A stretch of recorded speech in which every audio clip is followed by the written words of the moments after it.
उन्हाळा म्हटला की कैरीचं लोणचं हे घरोघरी केलं जातं, पण आज मी कैरीचा जरा सुद्धा वापर न करता मस्त चटपटीत असं लोणचं केलंय। हे लोणचं खायला जेवढं चटपटीत आहे ना तेवढंच पौष्टिक देखील आहे। तर लोणचं बनवण्यासाठी इथे मी ओली हळद, आलं, आवळा आणि लिंबाचा वापर केलेला आहे। तर सगळे पौष्टिक पदार्थ मिक्स करून आज मस्त त्याचं चटपटीत आणि रसरशीत असं हे लोणचं बनवलं आहे। करायला जेवढं सोपं आहे ना, खायला तेवढंच चटपटीत आणि रसरशीत आहे। चला तर मग अजिबात वेळ वाया न घालवता लगेच रेसिपीला सुरुवात करूया। तर इथे मी 200 ग्रॅम ओली हळद घेतलेली आहे। हे सगळे जिन्नस ना मी आधीच व्यवस्थित धुवून कोरडे करून घेतलेले आहेत। हळदीची आपण साल काढून घेऊया। तर तुम्ही चाकूच्या साहाय्याने किंवा पिलरच्या साहाय्याने ची साल काढू शकता।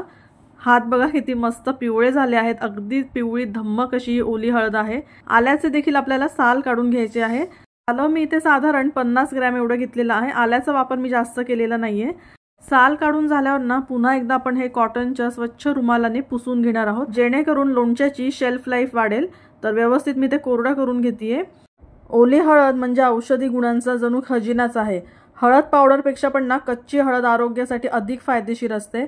ओल्या हळदीचा आहारात समावेश केला ना की रोगप्रतिकारक शक्ती वाढते, रक्ताचे शुद्धीकरण होते, तसेच पचन देखील सुधारते आणि कर्करोगासारख्या आजारांविरुद्ध लढण्यास देखील खूप प्रभावी आहे। तर ओली हळद ना किसणीवर मी अशी जाडजाड किसून घेतली आहे। खूप जास्त आपल्याला बारीक किसायची नाहीये। तर अशाच पद्धतीने इथे मी आलं देखील किसून घेते। आलं तर पाचक आहे, सगळ्यांनाच माहिती आहे। त्याच पद्धतीने इथे मी आवळा देखील किसून घेते। तर आवळ्यामध्ये ना भरपूर सी विटॅमिन असतं आणि ज्यामुळे आपली स्किन देखील एकदम छान राहते। आवळा देखील इथे मी 200 ग्रॅम एवढा घेतलेला आहे। तर आता इथे सगळं हे किसून झालेलं आहे। आता आपल्याला ना पुढची प्रोसेस करायची आहे।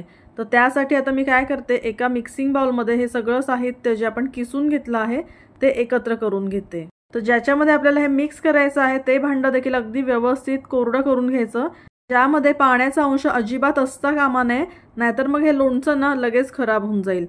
मिम्मीज किचन मराठीचा व्हिडिओ जर तुम्ही पहिल्यांदाच पाहत असाल आणि यात दाखवलेल्या रेसिपीज जर तुम्हाला पौष्टिक वाटत असतील आणि अजूनपर्यंत तुम्ही चॅनलला सबस्क्राइब केलं नसेल तर चॅनलला सबस्क्राइब लगेच करा, म्हणजे अशा साध्या सोप्या हेल्दी टेस्टी रेसिपीज मी तुमच्यासोबत शेअर करत असते।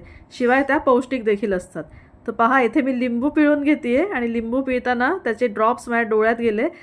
तर लिंबामध्ये जर जास्त रस असेल ना तर अशा पद्धतीने तो उडू शकतो, तर थोडंसं काळजीपूर्वक करा। लिंब देखील मी 200 ग्रॅमच घेतलेले आहेत।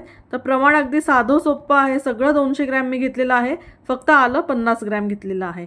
आता हे लोणचं छान आंबट गोड चटपटीत व्हावं त्यासाठी मी यामध्ये 1.5 टेबलस्पून एवढा गूळ घालत आहे। तर गूळ हा किसून घेतलेला आहे। 1 ते 1.5 चमचा किंवा चवीनुसार यामध्ये आपल्याला मीठ घालायचं आहे। आणि आता जो मसाला आहे लोणच्याचा इथे मी रेडीमेड घेतला आहे। तुमच्याकडे जर रेडीमेड मसाला नसेल तर यामध्ये तुम्ही लाल तिखट घातलं तरी देखील चालेल। तर हा लोणच्याचा मसाला देखील मी 2 मोठे चमचे एवढा यामध्ये घालते। त्याच्या मसाल्यामध्ये ना लाल तिखट, मोहरीची डाळ आणि हिंग एवढंच असतं।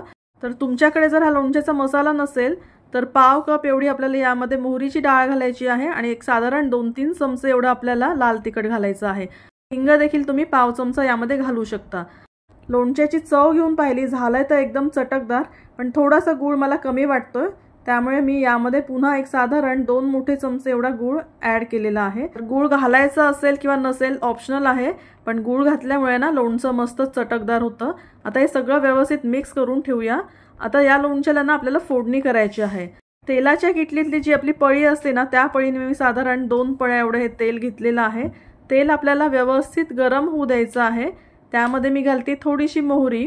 आता मोहरी आपली व्यवस्थित फुटली ना की मग आपल्याला गॅसची फ्लेम बंद करून घ्यायची आहे। 2 मिनिट आपल्याला हे तेल थोडंसं थंड होऊ द्यायचं आणि मग आपल्याला यामध्ये घालायचं आहे पाव चमचा हिंग। तर हिंग आता तडतडला, हे आपल्याला असंच थोडंसं कोमट होऊ द्यायचं आहे।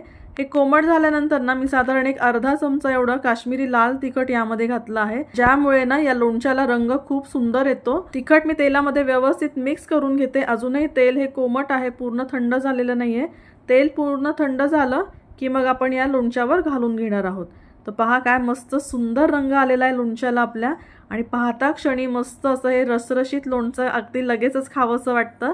हे लोणचं ना मुरण्याची अजिबात गरज नाही बरं का। तसं जर पाहिलं तर केल्या केल्या लगेच तुम्ही हे खायला घेऊ शकता, पण जसं जसं हे लोणचं मुरेल ना साधारण 1-2-3 दिवसानंतर सगळे फ्लेवर्स मस्त एकजीव होतात आणि मग हे लोणचं खाण्यात खरी मजा आहे।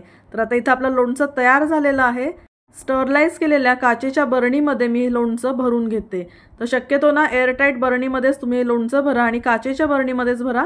प्लॅस्टिकचा वापर करू नका, कारण यामध्ये आपण आवळा घातलेला आहे, लिंबाचा रस घातलेला आहे.